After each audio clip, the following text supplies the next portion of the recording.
চাৰিটা আপোনালোকে বুৰঞ্জীবিদসকলে লিখে ফৈদ ফৈদ শব্দটো ব্যৱহাৰ কৰে, কিন্তু তাত কেতিয়াও ফৈদ শব্দ ব্যৱহাৰ কৰিব নোৱাৰে।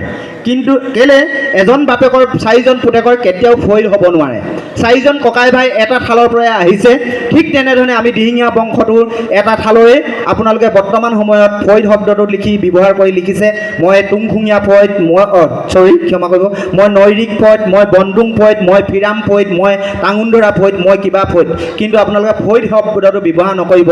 কিন্তু থাল শব্দটো যদি ব্যৱহাৰ কৰে অকণমান শুৱনি বুলি ভাবোঁ, কিন্তু থালো আমি হিচাপমতে ব্যৱহাৰ কৰিব নোৱাৰোঁ, যিহেতু একেজন বাপেকৰ পুতেকৰ ককাই ভাইবিলাক কেতিয়াও থাল বা ফৈদ হ'ব নোৱাৰে বুলি মই ভাবোঁ। সেইকাৰণে আমি এক হ'ব বিচাৰিছোঁ অসমত বাস কৰা গোটেই দিহিঙীয়াবিলাক লগ লাগি একেলগতে আমাৰ দিহিঙীয়া যিটো ৰাজত্ব কালৰ 600 বছৰ ৰাজত্ব কালৰ 17জন ৰজা আমাৰ দিহিঙীয়াসকলৰ ৰজা আছিল। সেই কথাটো আপোনালোকে জানিব। 17জন ৰজাই ৰাজত্ব কৰোঁতে প্ৰায় অধিক সংখ্যক সময় আমাৰ দিহিঙীয়া ৰজাসকলে সেই 600 বছৰ ৰাজত্ব কালৰ ৰজা হৈ আছিল। সেই ৰজাসকলৰ আমি নাতিপুতিসকল ক'ত ছিন্ন বিচ্ছিন্ন হৈ গুচি গ'লোঁ আমাৰ বিভিন্ন কাৰণত। কোনোবাই আজি গগৈ উপাধি লিখিছে, কোনোবাই ফুকন উপাধি লিখিছে, কোনোবাই শইকীয়া উপাধি লিখিছে, কোনোবাই বৰুৱা উপাধি লিখিছে। এই উপাধিবিলাক কিয় জন্ম হ'বলৈ পালে জানেনে? আমি যিহেতু ৰয়েল ফেমিলি আছিলোঁ, ৰাজকীয় বংশৰ মানুহ আছিলোঁ, ৰাজকীয় বংশৰ মানুহসকলক চাকৰি দিয়া নাছিলে সেই সময়ছোৱাত।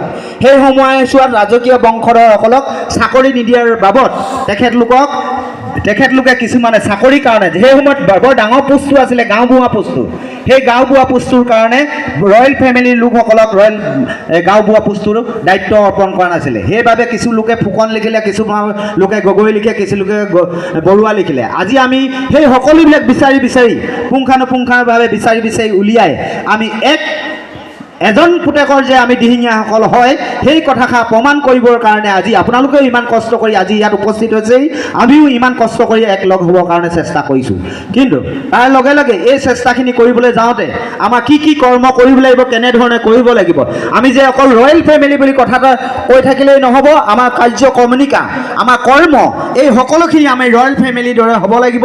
আমাৰ এটা ছিষ্টেমেটিক আৰু ডিচিপ্লিনিং মেইনটেইনিং কৰি আমাৰ আগন্তুক 21, 22, 23 তাৰিখত যিটো কৰ্মসূচী লৈছোঁ আমি সেই কাৰ্যসূচীবিলাক সকলোৱে নিজৰ নিজৰ দায়িত্ব আৰু নিজৰ অনুষ্ঠান বুলি নিজাববীয়াকৈ সকলোৱে নিজে দায়িত্ব লৈ আমাৰ এই অনুষ্ঠানটো জয়ময় কৰি তুলিব বুলি আজি আমাৰ এই অনুষ্ঠানটো লাইখুটা অনুষ্ঠান আজি আৰম্ভ কৰা হ'ল। সেই লাইখুটা অনুষ্ঠানৰ লগতে আজি আমি এই অনুষ্ঠানটো পাতিবৰ কাৰণে পুঁজি কেনেধৰণে সংগ্ৰহ কৰিম, স্মৃতি গ্ৰন্থ কেনেধৰণে আমি তৈয়াৰ কৰিম, বংশলতা আমি কেনেধৰণে তৈয়াৰ কৰিম, আমি আমাৰ যিবিলাক খাদ্য বা খাদ্য গ্ৰহণ কৰা তালিকা বা আমাৰ অতিথিসকলক কেনেধৰণে সেৱা শুশ্ৰূষা কৰিম, আমি কোন অতিথিক নিমন্ত্ৰণ কৰিম, সেইবিলাকো আমাৰ অলৰেডি কিছু মিটিঙত আমি আগবাঢ়ি গৈছোঁ।